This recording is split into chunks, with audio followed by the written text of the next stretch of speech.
En pocos minutos, Barcelona recibirá a Liga de Quito en el Estadio Monumental Banco Pichincha en Guayaquil para jugar la primera final del Campeonato Ecuatoriano de Fútbol en este difícil año por la pandemia. Vamos en directo al lugar, al Estadio Banco Pichincha. Hugo Quintana está ahí para contarnos detalles de cómo se vive esta final sin público. Hola, Hugo.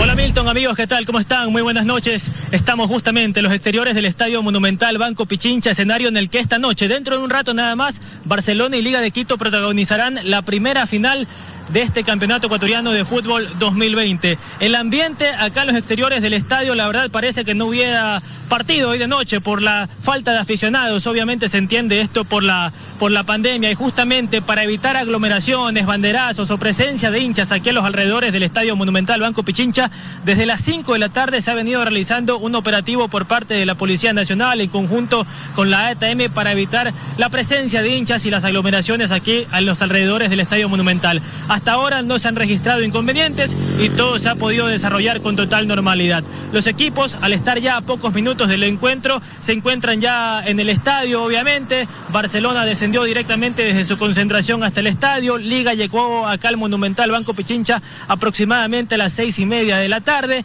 y también llegó la copa, el trofeo que se le va a entregar al ganador de esta final, al próximo campeón del fútbol ecuatoriano. La copa para el campeón entonces va a estar presente acá en el Estadio Monumental. Sobre los equipos, un par de novedades. Gabriel Márquez, el principal ausente en Barcelona, mientras que Pedro Pablo Velasco sí podrá estar desde la partida a disposición de Fabián Bustos. En Liga, en cambio, no estarán ni Muñoz ni Aguirre, y se espera que puedan estar para la revancha. ¿Cómo van a formar los equipos? Las alineaciones ya están confirmadas.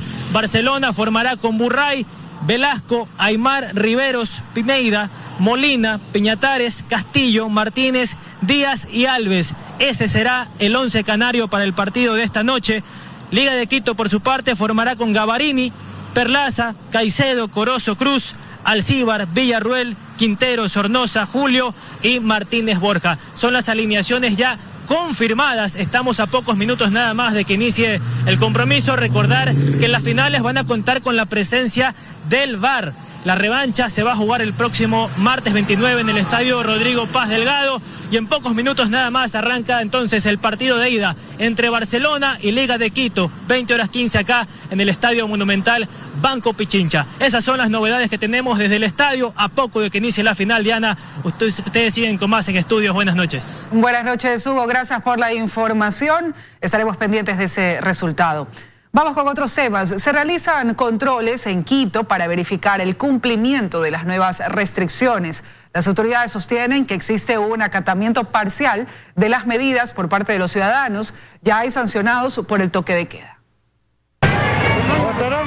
Los agentes recorren las calles del centro histórico de Quito, controlan en cada cuadra que los ciudadanos respeten el distanciamiento y que usen mascarilla, pero hay ciudadanos que no hacen uso adecuado del cubreboca. Es por eso que las autoridades consideran que las nuevas restricciones son cumplidas parcialmente por los ciudadanos. Eso es lo que estamos viendo en territorio, una ciudadanía muy relajada, una ciudadanía que todavía se aglomera y que no observamos esta corresponsabilidad social que tanto exhortamos y pedimos. Los operativos son en el día y en la noche, sobre todo para constatar que se cumpla con el toque de queda, pero tampoco se cumple. El día de ayer se sancionó a 104 ciudadanos que incumplieron el toque de queda. Esos son los resultados de los operativos de ayer. Igualmente se pudo intervenir en 17 aglomeraciones, una fiesta clandestina. Específicamente la parte de sur de Quitumbe, Condorñán, La Javí, La Jota, ahí fueron los lugares más conflictivos que tuvimos, y ahí estuvimos alrededor de 1.500 efectivos. Son 5.000 agentes los que están en toda la ciudad para dar cumplimiento a estas medidas por parte de los ciudadanos, y también a los centros comerciales, pues ellos deben cumplir con el 50% del aforo. El incumplimiento de esta medida puede recibir una sanción de hasta $6.000. En el sur de Quito, en el centro comercial de mayoristas, cumplen con el aforo, pero no están de acuerdo con las medidas. Dicen que les afecta. Gran cantidad de clientes de mayoristas que nos visitan en horas de la madrugada que se retiraron del centro comercial, ocasionando bastantes pérdidas. Aunque los clientes sostienen que esto pasa por la falta de compromiso de los mismos ciudadanos. Depende de nosotros que cumplamos de esos procedimientos y sigamos las reglas. En los centros comerciales ubicados en el norte de Quito sostienen que las compras se mantienen, pero que son los usuarios los que se ven afectados por las nuevas medidas. El quitarle tiempo a la gente para hacer sus actividades durante el día creo que afecta de cierta manera, pero creemos también que es justamente necesario. Recordemos que estas restricciones estarán vigentes por los siguientes 15 días, por lo que las autoridades solicitan cumplir y colaborar, pues esa es la única manera de ponerle freno a los contagios en todo el país. En Quito, Andrea Samaniego, 24 horas. Y Guayaquil registra un ligero repunte en los contagios y muertes por COVID-19 en esta semana. Con este incremento, la ciudad rompió la tendencia a la baja que había registrado desde noviembre. Las cifras del COVID-19 en Guayaquil se actualizan semanalmente y el último corte reveló un ligero incremento en los contagios. Los casos confirmados con pruebas PCR por cada 10.000 habitantes pasaron de 0.95 a 1.5, mientras que el número de fallecidos diarios por coronavirus subió de 4 a 5. Se empieza a sentir que la gente que sale a las calles se contagia de COVID. Entonces no estamos hablando de una presunción, estamos hablando de un hecho cierto, a cuidarnos. Con este ligero incremento, la ciudad rompió la tendencia a la baja que se había registrado desde noviembre pasado. La alcaldesa Cintia Viteri responsabilizó de este aumento a la desobediencia social y recalcó que los controles se reforzarán en los lugares de mayor aglomeración. Por ejemplo, en la bahía de Guayaquil, la desinfección con dióxido de cloro se realiza 3 veces al día y en horas pico. Si ellos están unidos, de seguro que en la bahía debe haber contagio de COVID, así es que volveré a fumigar 3 veces la bahía, se lo advierto a las personas que quieran ir a comprar a la bahía, y lo mismo estoy haciendo en las afueras de cada centro comercial. Sobre la restricción vehicular, la Autoridad de Tránsito Municipal señaló que si bien se acoge la disposición del COE nacional, en la ciudad hay flexibilización. Tenemos que ser prudentes y no podemos malutilizar nuestra credencial de trabajo, nuestro uniforme, y ojo, que nosotros estamos siendo totalmente reflexivos, pero tampoco vamos a ser endebles. Si alguien está con su credencial y resulta que está saliendo de un centro comercial, pues obviamente debería recibir una sanción. En el caso particular de la transportación pública como la Metrovía,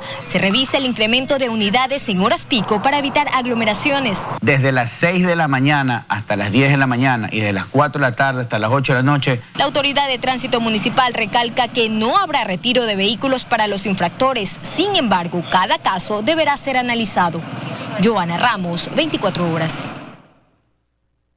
Como parte del reforzamiento de las medidas de bioseguridad en los aeropuertos de Quito y Guayaquil, funcionarios del Ministerio de Salud toman pruebas de antígeno a pasajeros provenientes de países donde ya se han reportado casos de la nueva cepa del coronavirus. Hasta ahora, solo 6 han resultado positivos.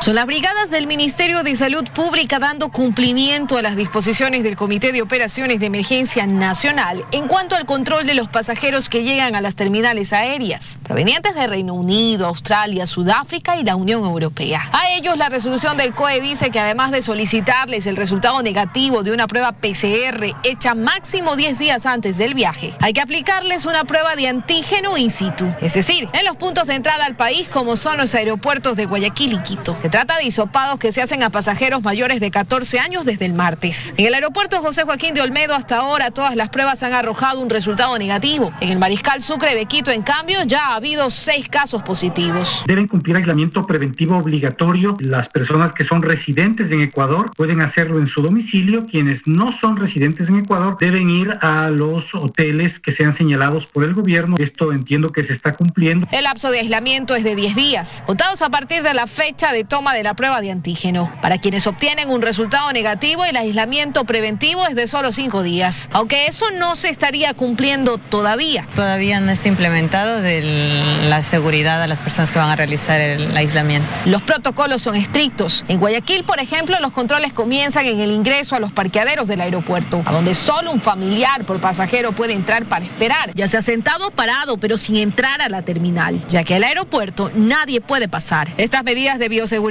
según el Ministerio de Salud, se aplican gracias a la intervención conjunta de los funcionarios de las terminales aeroportuarias de Guayaquil y Quito y de los municipios. El Cabildo porteño, por ejemplo, ha puesto a disposición un contingente de profesionales médicos. Ofrecer nuestros servicios y apoyar al tema de los controles en los vuelos internacionales, que se tiene que tener un poco más de cuidado que de otros países en los cuales todavía no hay reportes de esta nueva circulación de variación del virus, ¿no? Todo esto, acota el ministerio, se suma a la permanente entrega de información a los pasajeros sobre el coronavirus y sus riesgos. Luisa María Heredia, 24 horas.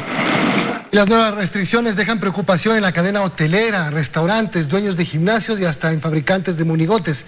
Los rostros de la crisis que dejó la pandemia reaparecen tras las decisiones tomadas por el COE nacional.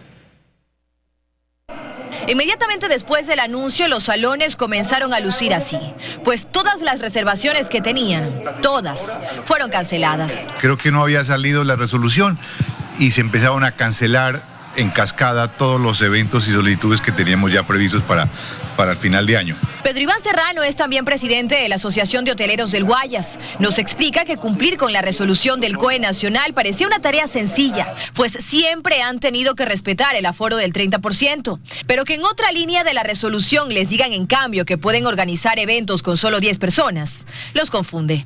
Que haya claridad, que 10% se refiere a reuniones de tipo domicilio familiar o cosa por el estilo, pero es distinto lo que podemos hacer. No podemos tener un salón de 400 personas para 10. Otro rostro de incertidumbre que deja las nuevas medidas es el de Jacqueline. Solo ella y otros 3 compañeros conservaron sus puestos de trabajo. Antes eran 11, pero ven el miedo volver, pues las 15 reservaciones que tenían fueron canceladas. Además, para ellos, la mayor cantidad de ventas se da cerca del inicio del toque de queda. ¿Qué porcentaje de sus ventas están en esa hora? 9, 10, está el 70%. Nos quieren quebrar, dice. Otro de los lugares afectados son los sitios de entrenamiento físico, donde pasaron 6 meses cerrados durante la pandemia. Luego se adaptaron para cumplir un aforo y ahora esta nueva resolución los mantiene cerrados. Levantarse luego de tanto tiempo estar inactivos y luego sentir nuevamente esa caída es fuerte. Sienten incertidumbre de que la prohibición de abrir se extienda. Los artesanos que fabrican monigotes también son parte de los rostros de la crisis. Nos ayuden, que vengan la gente a comprar, que nos colaboren, que nos tengan piedad de nosotros que estamos endeudados de ese dinero. Imagine tanto muñeco invertido de todo el año. Solo en el sector hotelero se calculan $5 millones en pérdidas durante el feriado y en general alcanzarían los $60 millones. Pero sin duda lo que no se puede cuantificar es la pérdida emocional. Para ellos será una Navidad de días y noches de angustia. Dayana Monroy, 24 horas.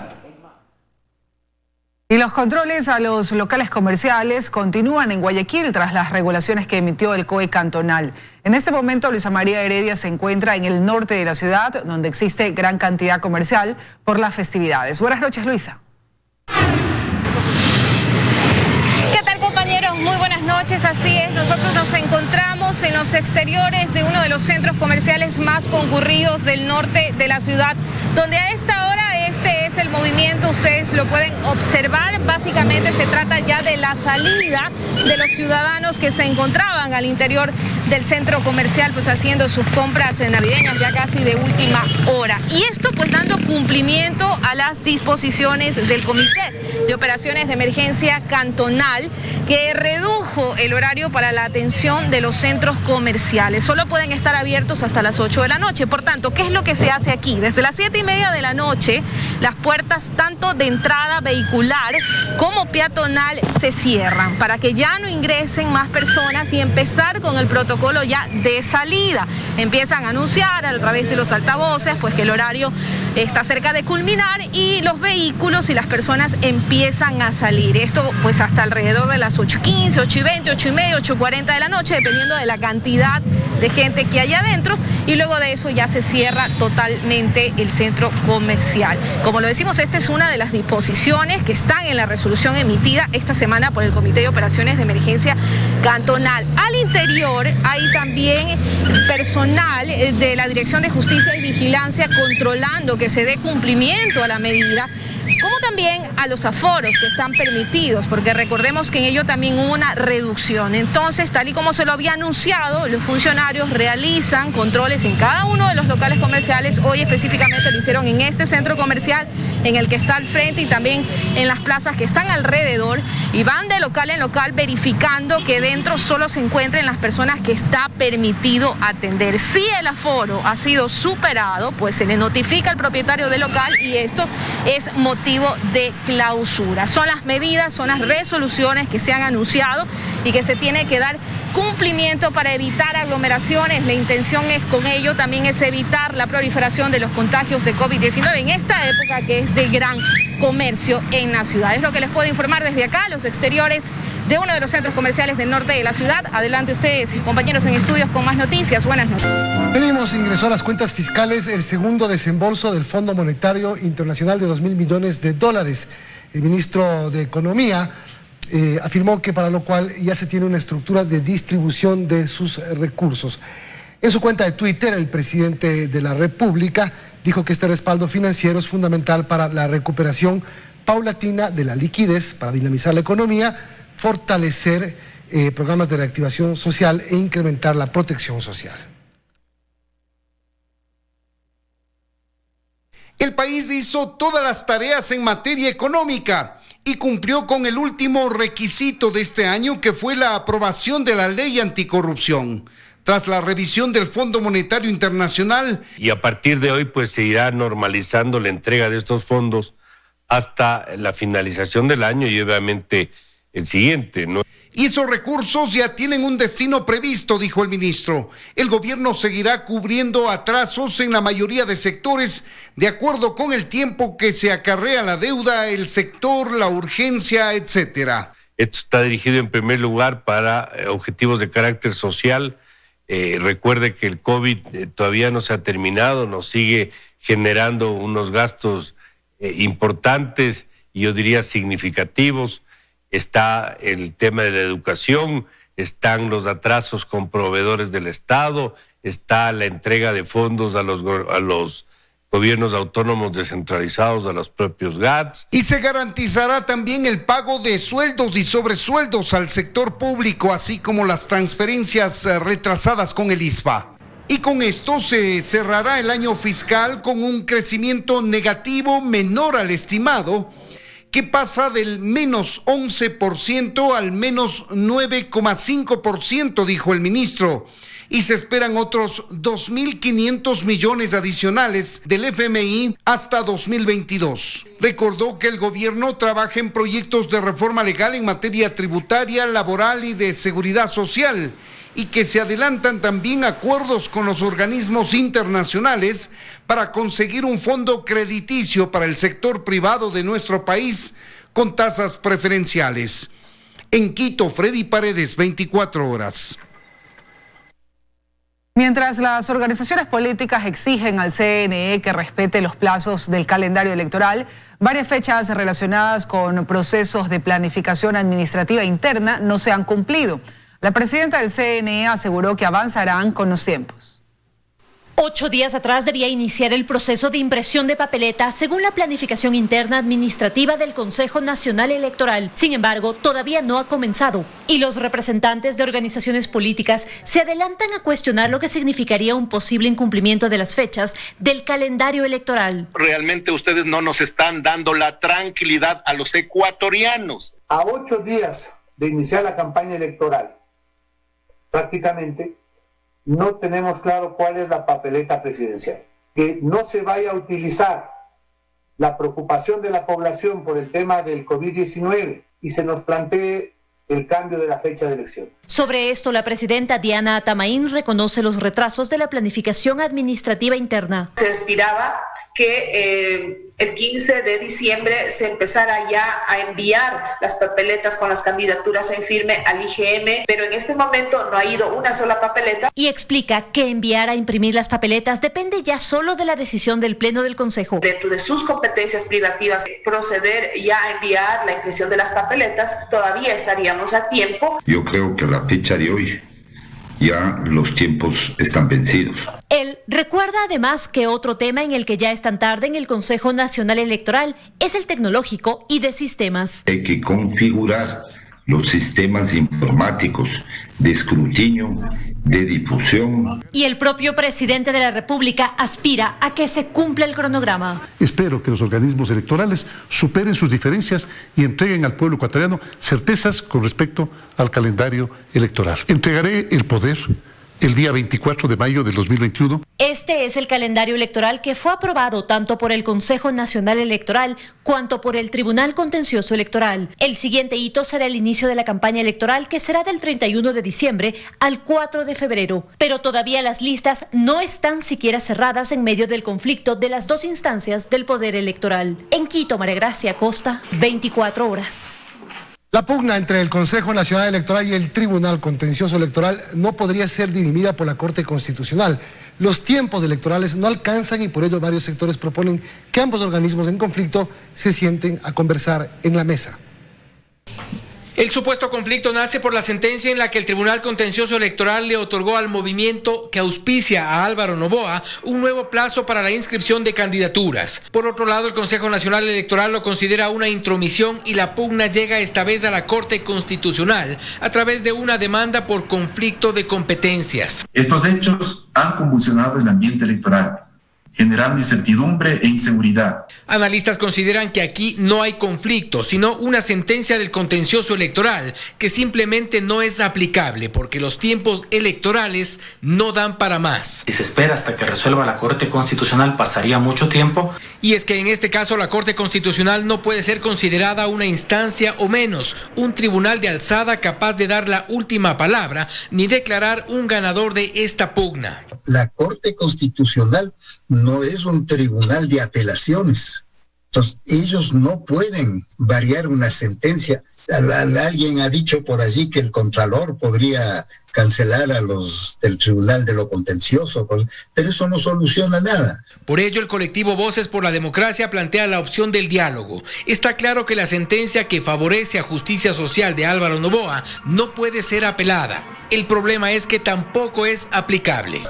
Hacemos un llamado cívico a que depongan posiciones y busquemos una alternativa democrática de solución de las divergencias. Es imperativo que busquen solucionar divergencias mediante el diálogo. La propuesta es evitar que eludan responsabilidad tanto los vocales del Consejo Nacional Electoral como los jueces del Contencioso Electoral, únicos responsables de la pugna. Hay que tener en consideración que la posesión del primer mandatario, así como del vicepresidente, según la Constitución es el 24 de mayo. Y esas son fechas que están establecidas en la Constitución. Que se reúnan los dos y hagan aplicable la sentencia. Pues de haber una respuesta por parte de la Corte Constitucional, no sería rápida ni solucionaría nada. En Quito, Fausto Yepes, 24 horas. La campaña electoral arrancará el 31 de diciembre en medio de varias restricciones. Los tradicionales mítines políticos están completamente prohibidos. Las autoridades además trabajan en la elaboración de un protocolo de bioseguridad para el día de las elecciones. La presidenta del Consejo Nacional Electoral, Diana Tamaín, entregó al COE Nacional el protocolo de bioseguridad para la campaña electoral que arrancará en una semana. Al menos aquellos que tienen en firme sus candidaturas deberán iniciar este proceso en medio de varias restricciones. Por ejemplo, los tradicionales mítines políticos quedan completamente prohibidos. Lo que sí está permitido son las caminatas y las caravanas, pero eso sí, con un número determinado de personas. Para ello, el CNE ha clasificado a los cantones en 3 grupos. En el grupo A se encuentran 20 cantones, en los cuales se registran más de 100.000 electores. En ellos se permitirán caminatas que no superen las 200 personas y caravanas de hasta 50 vehículos. En el grupo B se encuentran 147 cantones. En ellos las caminatas podrán ser de hasta 150 personas y las caravanas de 30 autos. Y en el grupo C están 54 cantones. Allí podrán participar hasta 100 personas por caminata y 20 vehículos en las caravanas. Se prohíbe el contacto físico con las personas que miran estas caminatas. También se prohíbe la entrega de productos de campaña como camisetas, banderines, porque puede ser un foco de contagio. Atamaín además señaló que quien incumpla estas disposiciones tendrá una sanción. Respecto a infracción electoral, que van desde multas económicas, incluso hasta la pérdida de derechos políticos. Al mismo tiempo, las autoridades ya trabajan en el protocolo de bioseguridad para las elecciones, que según consta en el cronograma se deberían realizar el 7 de febrero. tenemos aproximadamente un 95%. En este documento, en cambio, se especificará la distribución que deberán tener los miembros de las juntas receptoras del voto, respetando siempre el distanciamiento, el uso del equipo de bioseguridad y el uso de alcohol. En la parte exterior de los recintos no se va a permitir ningún tipo de venta. Las autoridades esperan tener listo este documento antes de que finalice el año. En Quito, Belén Merizalde, 24 horas.